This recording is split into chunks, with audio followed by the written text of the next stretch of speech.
Let me tell you about four people.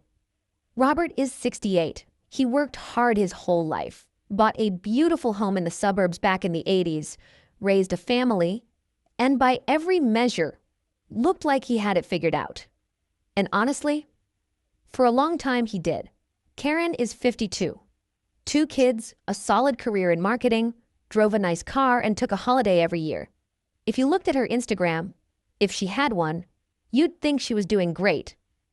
Then there's Marcus, 38. Avocado toast jokes aside, this guy worked hard, paid off his student loans slowly, watched his friends buy houses he couldn't touch, and spent his weekends at brunch and weekend trips because, well, what else was he saving for?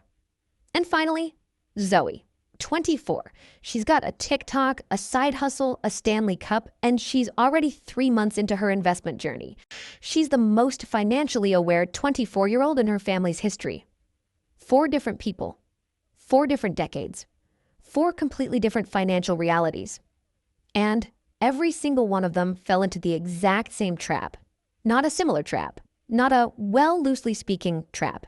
The exact same trap, just wearing different clothes depending on the decade, and by the end of this video, you're going to know which version you're living right now. Here's what the trap actually is, and before I name it, I want to be clear. This has nothing to do with being bad with money. Most of the people who fall into it are actually pretty careful. They budget, they think before they spend. The trap is sneakier than that. At some point in every generation's story, the world around them defined what doing well was supposed to look like.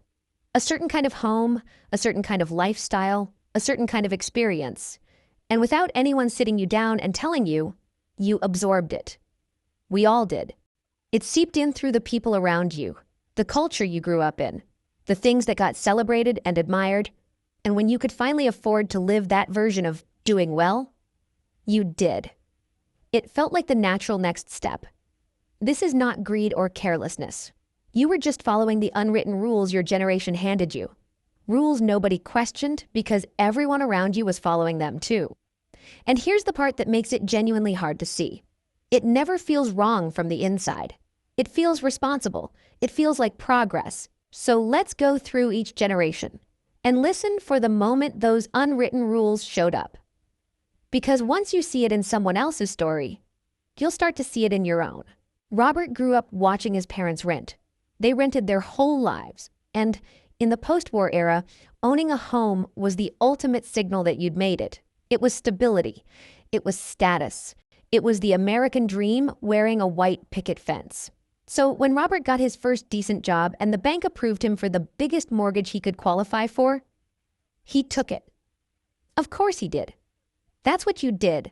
That was the move. And in the 1980s, it actually made sense. Interest rates were high, yes. But so was inflation. Property was appreciating, and that house was genuinely going to be worth more. And it was. Robert's house is worth 4 times what he paid for it. On paper, Robert is wealthy. But here's where it gets complicated. Robert is 68, and most of his net worth is sitting inside 4 walls he lives in. He doesn't have the pension he thought he'd have because his company restructured in the 90s. He has some savings, but not enough to fund 25 years of retirement, comfortably. And selling the house means leaving the neighborhood he's lived in for 40 years. The home wasn't the trap. The belief that the home was the whole plan, that was the trap. Robert spent decades maintaining the signal of wealth, the house, the garden, the extensions, while underfunding everything else. The arrival was real. The foundation underneath it had gaps. Karen's trap was quieter, and in some ways, more insidious. Because it didn't feel like one decision. It felt like 100 small, reasonable ones. Gen X came of age during the rise of the dual-income household. They watched their parents' generation and thought, we'll do better. We'll earn more. We'll have more. And they did earn more. That part worked. But here's what happened. Every time Karen got a raise, and she got several, her life expanded to match it. Got a promotion at 32, upgraded the car, hit 6 figures at 38, moved to a bigger house, kids started secondary school, added the overseas holiday. Each individual decision made total sense. She could afford it. She'd earned it. This is called lifestyle creep, and it's the boomer trap wearing a business casual outfit. The problem isn't that Karen spent money. The problem is that her expenses grew as fast as her income. So despite earning more than either of her parents ever did, her savings rate barely moved. Gap between what came in and what went out stayed almost exactly the same, just at a higher number. At 52, Karen looks financially successful, and in some ways she is. She has equity, she has assets, but she's also 10 years from retirement, and the maths are tighter than they should be for someone who's been earning well for 20 years. The arrival signal for Gen X was lifestyle. Nice things, nice experiences, a life that looked like success. And they delivered that signal every single month on direct debit. Now, Marcus. And look, if you're a millennial watching this, I need you to hear me say this first. The system genuinely moved against your generation in ways that weren't your fault. The 2008 financial crisis wiped out the early careers of an entire cohort of people right at the moment they were supposed to be building their foundation. That's real. That matters. But here's the trap millennials walked into. And it makes complete sense given everything they'd been through. When you can't afford the things that used to signal arrival, a house, a pension, real equity, you start spending on the things you can afford. And for millennials, that meant experiences, travel, restaurants, concerts, subscriptions, convenience. And the culture fully backed this. Spend on experiences, not things. You can't take money to the grave. Live your life.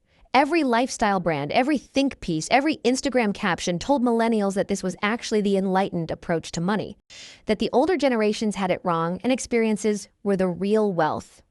Marcus spent his late 20s and early 30s racking up memories, beautiful ones, genuinely. But at 38, he has very little invested, no property, and a vague anxiety about the future that he manages by booking the next trip. The trap here wasn't spending on experiences. The trap was using experiences as a substitute for building assets, and having an entire cultural movement tell you that was actually wisdom. The arrival signal for millennials became the lived life, the full passport, the story. And it was marketed to them so effectively that many didn't notice it was still just a costume, a different one, but the same function. And then there's Zoe. And Zoe is interesting because Gen Z is the most financially literate generation in history. They grew up watching finance content. They know what an index fund is at 19. They talk about compound interest like it's casual conversation. So you'd think they'd have escaped the trap entirely, right? Not quite. Gen Z's version of the trap is the most visible one ever created because it lives online.